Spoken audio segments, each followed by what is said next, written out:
सब पूरा रंग रोगन डेंटिंग पेंटिंग करके आई थी। तो मैंने सोचा ये तो बहुत खतरनाक, साधुओं को भी बिगाड़ देगी।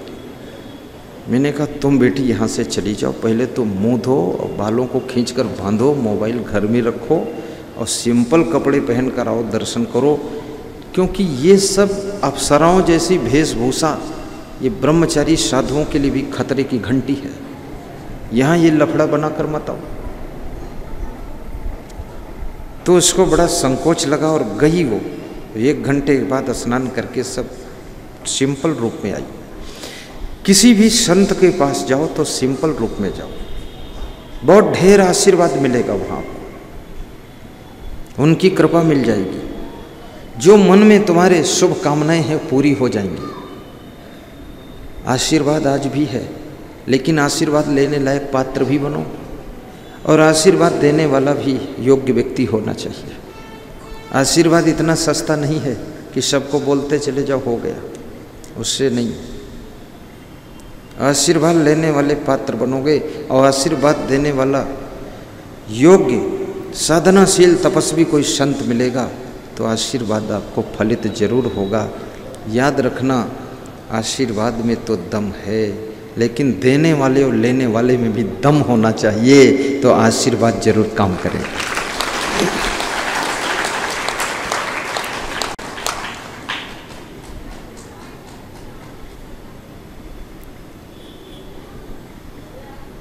तीसरा आश्रम है वानप्रस्थ आश्रम। वानप्रस्थ आश्रम के बारे में मैंने आपको बता दिया है। वन में नहीं जाना है, घर में रह करके साधना कीजिए। थोड़ा अपने बच्चों का ध्यान भी रखिए, पूरा ध्यान मत हटाइए। अगर वे सुनना चाहते हैं तो उनको थोड़ी अच्छी बात भी सुना दीजिए। और अच्छी बात कभी आपके घर के बड़े बुजुर्ग समझाएं तो बैठ के ध्यान से सुन लिया करो। हो सकता है उनके शब्दों की एक लाइन भी तुम्हारी जिंदगी के लाइन को संभाल देगी और तुम भटकने से बच जाओगे। क्योंकि संसार में जो भटक गए, रावण कंस दुर्योधन बन जाते हैं, कुंभकर्ण मेघनाद बन जाते हैं और शूर्पणखा मंथरा बन जाते हैं। और जो सही लाइन को पा गए वही मीराबाई और सेवरी बनकर, ध्रुव प्रहलाद राम कृष्ण तुलसी बन करके, कबीर बन करके संसार को धन्य बनाने का कार्य कर जाते हैं।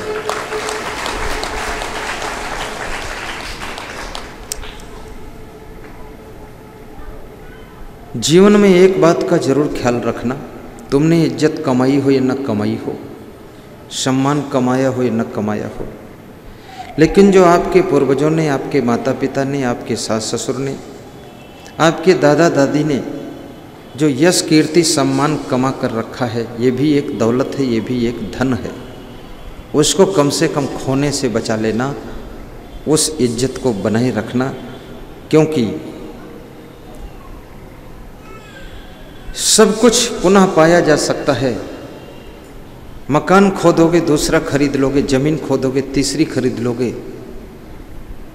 मित्र छूट जाएंगे नए मित्र मिल जाएंगे, धन खो जाएगा कल और कमा लोगे, कपड़ा खो जाएंगे नया खरीद कर पहन लोगे। लेकिन अगर सम्मान और इज्जत परिवार का चला गया तो वो तुम नया दुकान पर न खरीद सकोगे। इसलिए उसका जरूर ध्यान रखना। तुम्हारे घर के बुजुर्गों को सबसे बड़ा दुख तब होता है जब घर के अंदर कोई सदस्य, कोई बेटा बेटी या कोई बहू या कोई पोता पोती कुछ ऐसे कदम उठा देता है, ऐसी गलती कर बैठता है जिससे उनको सर नीचा करना पड़ता है। तब उनको शर्मिंदगी का बहुत दुख होता है कि 7 पीढ़ी से इस परिवार का सम्मान था समाज में, आज ये 7वीं पीढ़ी के बाद कंडौर पैदा हुई हैं, इन्होंने सब सत्यानाश मार दिया। ऐसे तो कोशिश ये करो कि इतना सम्मान प्राप्त करो, इतना यश प्राप्त करो, इतनी कीर्ति प्राप्त करो कि तुम्हारे नाम से तुम्हारे बाप दादा को लोग पहचाने, तुम्हारे नाम से तुम्हारे परिवार की पहचान हो, और इतना नाम कमा लो कि तुम्हारे जिले की पहचान भी तुम्हारे नाम से होना चाहिए। इतना कमाना चाहिए। लेकिन ना कमा सको तो कोई बात नहीं, पर जो कमाया हुआ मिला है उसको गंवाना मत, इतना जरूर ख्याल रखना, तो आपका जीवन सार्थक होगा। चरित्रवान पुत्र पुत्री बहू और महान संतान, गुणवान बुद्धिमान विवेकवान विचारवान संतान घर में सुख शांति तो पैदा करती ही है, बल्कि अपने घर के बुजुर्गों को खुशियां भी देती है। आप कितना धनवान बन जाओ, लेकिन चरित्र खोकर यदि धनवान बने हो, आप कितना ही वैभव इकट्ठा कर लो, लेकिन आपने इज्जत खो करके वैभव इकट्ठा किया है बदनाम होकर के, तो वैभव ही तुम्हारे घर के बुजुर्गों को शांति न दे सकेगा। याद रखना, अपने पास में बहुत कुछ हो जाए तो भी कुछ ही प्रयोग कर सकोगे। 20 कमरे हों, लेकिन जब सोओगे तो एक ही कमरे में सोओगे। आपके पास में 50 गाड़ी हों, चलोगे तो एक ही गाड़ी में बैठकर चलोगे। और आपके पास में 100 साड़ी हों, पहनोगी तो एक बार में एक ही पहनोगी, 100 साड़ी नहीं पहन सकती हो। और सैकड़ों रजाई हों, ओढ़ोगे तो एक ही ओढ़ोगे, 2-4 नहीं ओढ़ सकते हो। इसलिए याद रखना, इस प्रकृति की ऐसी व्यवस्था, ऐसा कंट्रोल है कि इसमें आप सीमित लिमिट भर ही यूज कर सकते हैं, ज़्यादा प्रयोग ही नहीं कर सकते हैं। इसलिए आप इस लालच में भी मत पड़ो कि सब कुछ हमारा ही हो जाए, किसी और को न मिले। सब सुखी रहें, सर्वे भवन्तु सुखिनः सर्वे सन्तु निरामया। इस फार्मूले को भी लीजिए। और आपके पास में अगर कुछ ज़्यादा भी आपकी बुद्धि से आ रहा है तो दूसरों की सेवा में भी थोड़ा खर्च कीजिए। जिनको ज़रूरत है उनको दान भी दीजिए और प्रवचन करा करके दूसरों का कल्याण भी कीजिए। सबसे बड़ा परोपकार प्रवचन करा कर ज्ञान देना है, क्योंकि याद रखना, आदमी को सामान दे दोगे तो भी वो सुखी नहीं हो सकता है, लेकिन उसको ज्ञान दे दोगे तो परम सुखी हो जाएगा। इसलिए ज्ञान मिलना चाहिए।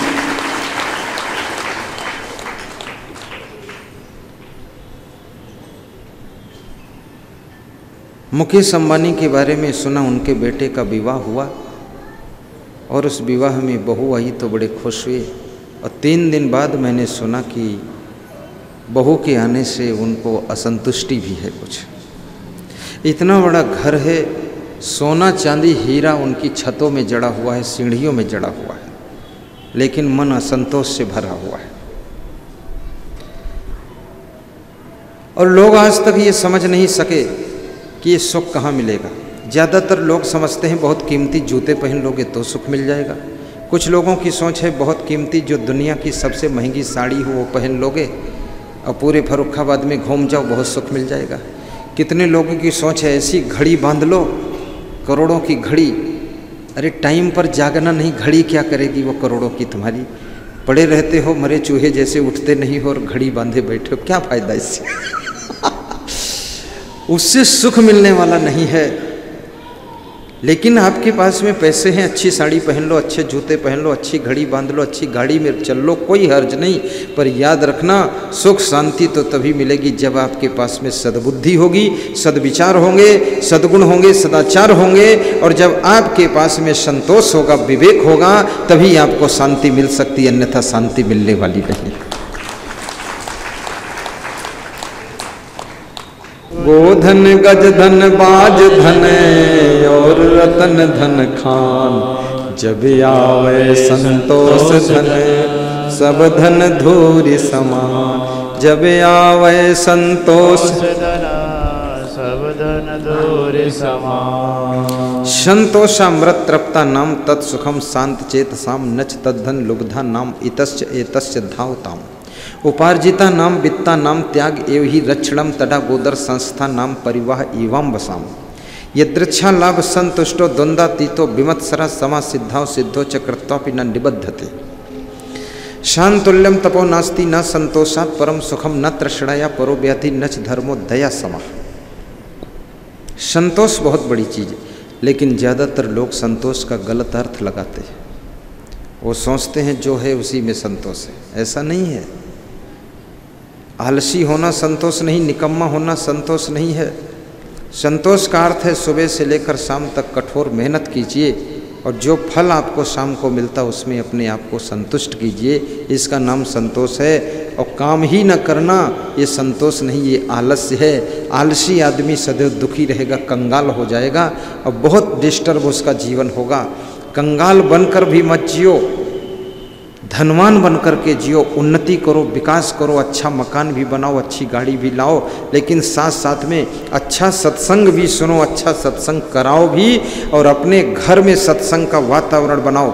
गुजरात में किसी के घर में जाकर देखिए, वहाँ पर एक बहुत सुंदर मशीन लगी रहती जिसमें वो पेन ड्राइव, CD और प्रवचन और भजन की ये सब चीज़ें लगाते हैं, और बहुत अच्छे साउंड बॉक्स उनके यहाँ सेटिंग से लगे रहते हैं।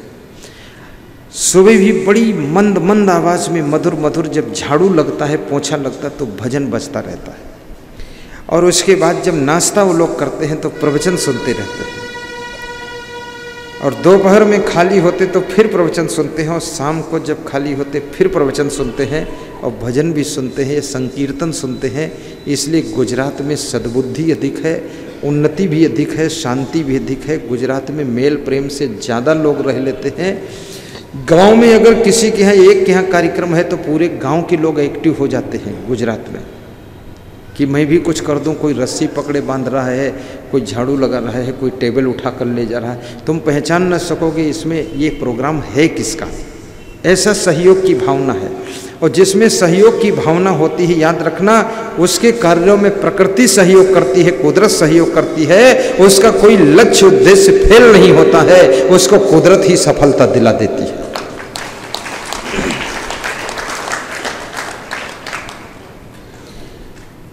चौथा आश्रम आता है जिसका नाम संन्यास आश्रम है। ये आश्रम लास्ट आश्रम है, और इस आश्रम का अर्थ ही होता है कि सब तरफ से मुड़ जाना। और हिंदू धर्म के अनुसार 75 साल की उम्र में संन्यास सबको लेना चाहिए, लेकिन कोई संन्यास लेता नहीं। और यदि हो सके तो ब्रह्मचर्य आश्रम के साथ साथ में संन्यास आश्रम भी ले सकते हैं। जैसे हम लोगों ने 2 आश्रम छोड़ दिए, गृहस्थ आश्रम, वानप्रस्थ आश्रम। ब्रह्मचर्य आश्रम से सीधे संन्यास आश्रम में आ गए, डायरेक्ट छलांग लगा दी, 2 कड़ी कूद गई। क्योंकि मैंने विचार किया कि वो 2 कड़ियाँ अगर पूरी करूँगा तो इतना कमज़ोर हो जाऊँगा, बुढ़ापा आ जाएगा, फिर मैं संन्यास में जा ही नहीं पाऊँगा। इसलिए पहले से ही इसको स्टार्ट कर देते हैं। और ये संन्यास आश्रम इतना अच्छा आश्रम है। सन्यासी का अर्थ होता है, साधु का अर्थ होता है जो अब केवल अपने लिए नहीं जी रहा है, जो अब पूरे विश्व के लिए जीना शुरू कर चुका है, और पूरी समाज को रोशनी देने के लिए और सबके कल्याण के लिए जिसकी सांस चल रही है, उसका नाम सन्यास होता है।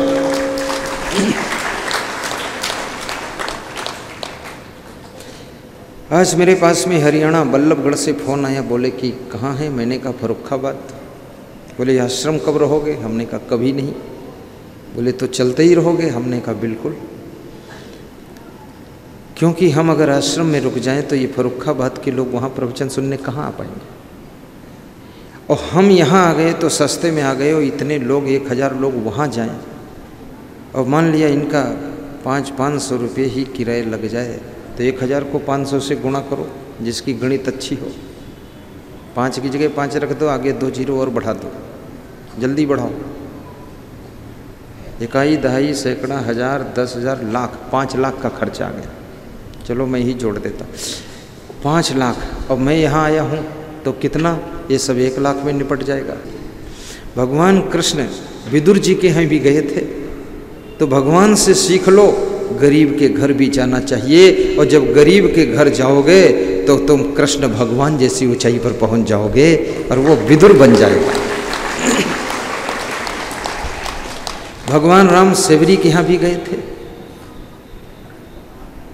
और वही कहानी ज़्यादा प्रचलित है। वाल्मीकि के आश्रम पर गए। वाल्मीकि का आश्रम तो बड़ा वैभवशाली आश्रम था, बड़ा आश्रम था, बहुत शिष्य लोग थे, लेकिन उसका नाम उतना प्रख्यात नहीं जितना सेवरी का नाम प्रख्यात है। समाज के सुधार के लिए, कल्याण के लिए, संस्कार देने के लिए, रोशनी देने के लिए गांव-गांव में, शहर-शहर में, देश विदेश में जा जा करके घमासान सत्संग में हम करते हैं, ताकि लोगों के घर का कलेश खत्म हो, खान पान सुधरे, और जिंदगी में थोड़ी शांति एहसास हो।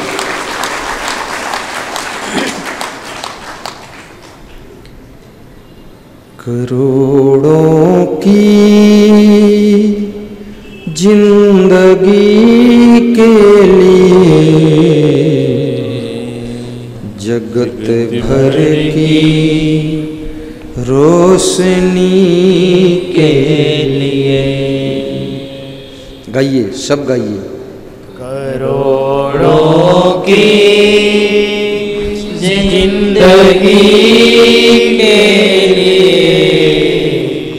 जगत भर की रोशनी के लिए।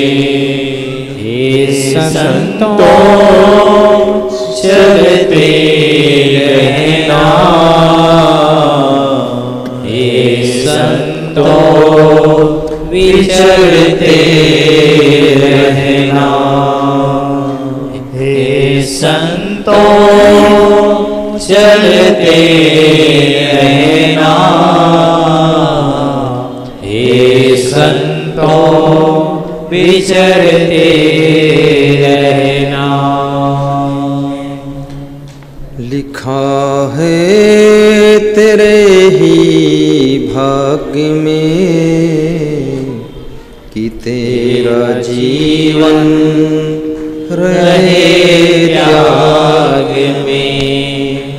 लिखा है तेरे ही भाग्य में कि तेरा जीवन रहे त्याग में। करोड़ों की जिंदगी के लिए जगत भर की रोशनी के लिए।